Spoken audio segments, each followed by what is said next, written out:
अब हम आ जाते हैं अपने वीकली आउटलुक के ऊपर कि हम क्या कुछ एक्सपेक्ट कर सकते हैं इस टाइम के ऊपर, जहां पे इंडेक्स आपका ट्रेड कर रहा है थर्सडे को जो फ्राइडे को जो क्लोज हुआ था, इसके ऊपर यहाँ पे कुछ अच्छी सपोर्ट है, वो मैं बता देता हूँ। हमने पहले एक्सपोनेंशियल मूविंग एवरेज 21 को देखा था और उसकी हमने इंपॉर्टेंस यहाँ पे डिस्कस की थी, और मैंने ये कहा था कि नेक्स्ट वीक हमें देखना पड़ेगा क्लोजिंग कहाँ पे आती है। सो प्रेशर में आया और उसके बाद ये नीचे आ गया। लेकिन ये जो आपका बैंड है इन दो ईएमएस के दरमियान का 21 और 55, ये दोनों फिबोनाची नंबर्स हैं। इन दोनों नंबर्स के ऊपर आप इसकी सिग्निफिकेंस देखें, ये सिंपल आपका पैरेलल बैंड की तरह एक सपोर्ट के तौर पे एक्ट कर रहा है। सो अब राइट नाउ ये में 55 इज द सपोर्ट ऑफ 149,504, 1,49,500 के ऊपर ये स्टैंड करती है। ये एक अच्छा, अगर फर्ज करें मंडे या ट्यूसडे को और कोई पैनिक आता है या प्रेशर में आती है मार्केट, वैसे तो आनी नहीं चाहिए, ऑलरेडी प्राइस इन है, अगर आ भी जाती है तो ये कुछ अच्छे सपोर्ट लेवल्स हैं जहां से हम एक्सपेक्ट कर सकते हैं बाउंस हो। इसी तरह का सिनेरियो ये अगेन ये आपकी पाक इंडिया वॉर के दौरान था कि 21 ईएमए एवरेज से नीचे क्लोज हुई मार्केट, और फिर वेरी नेक्स्ट वीक हमने देखा कि वहां से मार्केट दोबारा रैली करती हुई चली गई, फॉल्स ब्रेकआउट था। तो यहाँ पे भी कुछ इसी तरह का सिनेरियो बना हुआ, अगेन ये अच्छा कुछ साइन है कि हमारे पास एक ईएमए 55 की अच्छी बेहतरीन सपोर्ट यहाँ पे नजर आ रही है। सेकंड पॉइंट इज, यहाँ पे जो रेजिस्टेंस हमारे पास रही, अगस्त का हाई जो लगा हुआ था वो 151 के अराउंड था। सो मार्केट ने एज अ सपोर्ट जो ट्यूसडे को मार्केट आई और उसने सारी नेगेटिविटी को एब्जॉर्ब किया, ट्यूसडे वाले दिन दोबारा से बाउंस की। सो ये जो सपोर्ट थी, ये पहले रेजिस्टेंस थी, ये सपोर्ट बन गई, ये अच्छी सपोर्ट है, इसको ब्रेक नहीं होना चाहिए। ये रेजिस्टेंस जो थी ये सपोर्ट बन चुकी है मेरे ख्याल में। अब अच्छा ये लेवल था जहां से ये बाउंस हुआ है, तो आइडियली इसको ब्रेक नहीं होना चाहिए। फिर हमने ये देखा कि मंडे को जितनी भी पैनिक था, ये बुलिश इन्वर्टेड हैमर के तौर पे देखा गया, और वेरी नेक्स्ट डे हमने इसके ऊपर बड़ी अच्छी एक सॉलिड बार देखी जो स्टैंड अलोन डिफाइन करती है कि ये अच्छा लो बॉटम डिफाइन कर सकता है। उसके बाद यहाँ पे हमारे पास वॉल्यूम के ऊपर डाइवर्जेंस बनी हुई है इस हफ्ते, जो कि बड़ा अच्छा साइन है। इंडेक्स जब नीचे आ रहा है तो वॉल्यूम्स इंक्रीज कर रहे हैं, इसका ये मतलब है कि क्वांटिटी या पोजीशंस जो हैं वो बड़े प्लेयर्स या मैनिपुलेटर्स या बिग वेल्स जिनको कहते हैं आप लोग, उनके हाथ में है, बिग बॉयज के हाथ में।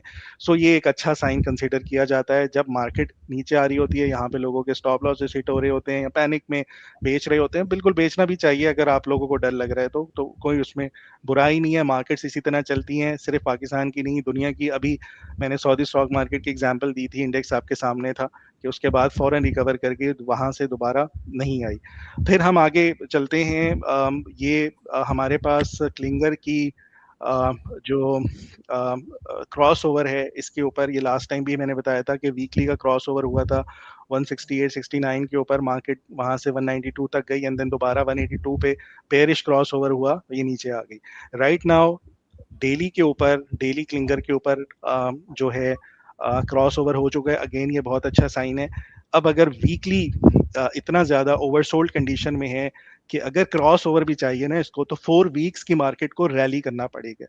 अब ये यहाँ से टाइम साइकिल्स डिफाइन होते हैं 4 वीक्स के। तो 4 वीक्स हम एक्सपेक्ट कर सकते हैं कि अगले आने वाले 4 हफ्ते से आपकी एक अच्छी सॉलिड रिकवरी आ जाए। जब ये वीकली क्रॉस ओवर को आके टेस्ट करेगा, फिर अगला इंस्टांस आपका बनता है कि क्या होना चाहिए। सो यहाँ से टाइम साइकिल्स भी डिफाइन हो रही है, और ये इतनी ओवरसोल्ड कंडीशन में है कि इसमें बाउंस ड्यू है इंडेक्स के ऊपर। जैसे मैं बता रहा हूँ, रीजनल पेयर्स के मुताबिक आप ऑलरेडी बहुत ज़्यादा ओवरसोल्ड कंडीशन में, इंडेक्स दुनिया भर के 8% 7.5% जहाँ पे जंग हो रही है, कुछ के रिकवर भी कर गए, लेकिन हमारा जो है -21% है, बहुत ज़्यादा ओवरसोल्ड हो चुका है। सेकेंडली क्या कहते हैं, क्रूड ऑयल का कोरिलेट मैंने दिखा दिया आपको कि वो जो जो क्रूड ऑयल बढ़ रहा था, इंडेक्स भी आपका बढ़ रहा था।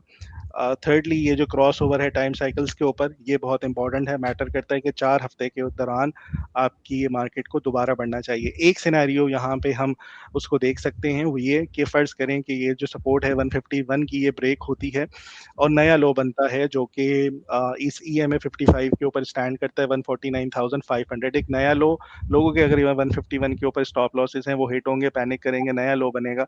जैसे ही ये नया लो बनेगा ना, यहाँ पे एक चीज अच्छी है, अगर ये होना है मंडे ट्यूसडे को ही हो जाए भाई, 157 से उठा के मारे इसको 149 तक, यहाँ पे जो सिनेरियो डेवलप होगा वो ये हो जाएगा कि आरएसआई के ऊपर डाइवर्जेंस बन जाएगी, और ये बहुत इंपॉर्टेंट चीज़ है। अगर ये डाइवर्जेंस यहाँ पे आ गई इन पॉइंट्स के ऊपर, सो जो हमारा ये वाला सिनेरियो था ना, वी शेप रिकवरी वाला, वो इंटैक्ट रहेगा। Right now we are into this scenario जहाँ पे हम एक्सपेक्ट कर रहे हैं कि वी शेप रिकवरी हो, जैसे अभी सऊदी स्टॉक मार्केट की भी दिखाई थी।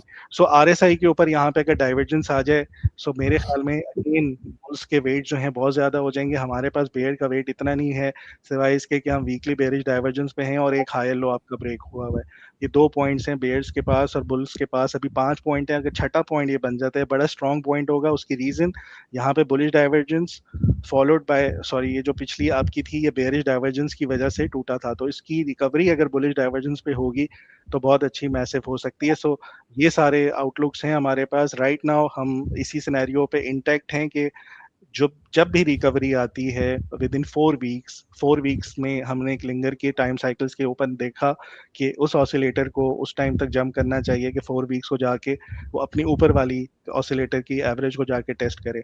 सो ये बड़ा इंपॉर्टेंट है कि 4 हफ्ते के अंदर ये बाउंस कर जाए। अगर हमारे पास कहीं पे 149 के करीब नया लो लगता है, बुलिश डाइवर्जेंस क्रिएट हो गया, देन दोबारा बढ़ सकता है। वैसे तो यहीं से हो जाए तो बहुत बेहतर है, लेकिन अगर नहीं भी होता तो मेरे ख्याल में थोड़ा सा और पेशेंस, जहाँ 21% का ड्रॉप देख लिया वहाँ पे 1% का ड्रॉप और देखें, और उसके बाद दोबारा से रिकवरी की एक्सपेक्टेशंस रखें कि यहाँ से बेहतर होना शुरू हो जाएगा। सो ये ओवरऑल एक जेनेरिक ओवरव्यू है। मेरे ख्याल में अब यहाँ पे जो लोगों को एडवाइस चाहिए वो ये कि भाई तसल्ली सुकून से बैठें। अगर आप बहुत ज़्यादा डर रहे हैं, परेशान हो रहे हैं, देखिए ज़िंदगी में अगर आपको कोई चीज़ तंग कर रही होती है ना, तो निकल जाएं उस चीज़ से। इसका ये मतलब है, अगर आप ये समझ रहे हैं ना कि स्टॉक मार्केट मेरे लिए नहीं है और मैं बहुत ज़्यादा परेशान हूँ, मेरे हलाल के पैसे हैं, बिल्कुल होता है इंसान, पैसा चीज़ ही ऐसी है कि आप पैनिक कर जाते हैं। अगर आपको अभी भी डर लग रहा है और आप इस सिचुएशन में हैं कि जब तक वॉर पूरी तरीके से नहीं खत्म होती तो मैं मार्केट में इन्वेस्ट ना करूं, अगर आपको सेल करना है आप भेज दें। जब हालात बेहतर हो जाएंगे फिर भी बहुत अपॉर्चुनिटीज होंगी आपके पास दोबारा मार्केट में आके इन्वेस्ट करने की, बहुत अच्छे अच्छे स्टॉक्स मिल जाएंगे,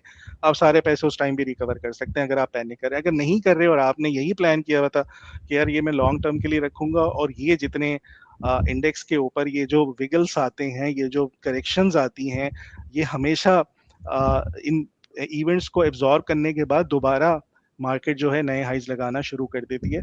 सो अगर इस चीज को आप बाय कर रहे हैं कि मार्केट हमेशा सेकुलर बुल मार्केट बिहेव करती है, तो उसके लिए फिर इंतजार और सब्र और पेशेंस रखें। सो दोनों सिनेरियोज आपके पास हैं, डिसीजन आपने लेना है। किसी ने हम में से आपके गन पॉइंट पे नहीं रखा हुआ कि भाई पोजीशंस को बैठ के लेके बैठे रहें। आपका दिल चाह रहा है आप बेच दें, जब हालात बेहतर हों तो दोबारा ले सकते हैं। ये टोटली आपके ऊपर डिपेंड करता है। मैं वो मशवरा दूंगा जो मैं खुद कर रहा हूँ। मैं यहाँ पे बाइंग करता रहा हूँ और मैं सिर्फ इंतजार कर रहा हूँ कि यहाँ से चीज़ें जो हैं दोबारा बेहतर हो जाएं। सो मेरा स्टांस बहुत सिंपल है, buy on dip and hold it जब तक कि ये अच्छे दोबारा रिकवरी ना दे दे, क्योंकि यही टाइम होता है आपका दोबारा से बढ़ने का। मैंने यहाँ पे भी इन्वेस्ट किया। मैंने ट्यूसडे को भी मैंने 4-5 स्टॉक्स खरीदे। वो जो ट्यूसडे को मैंने खरीदे थे वही मुझे 10 से 15% का रिटर्न इसी हफ्ते दे रहे थे।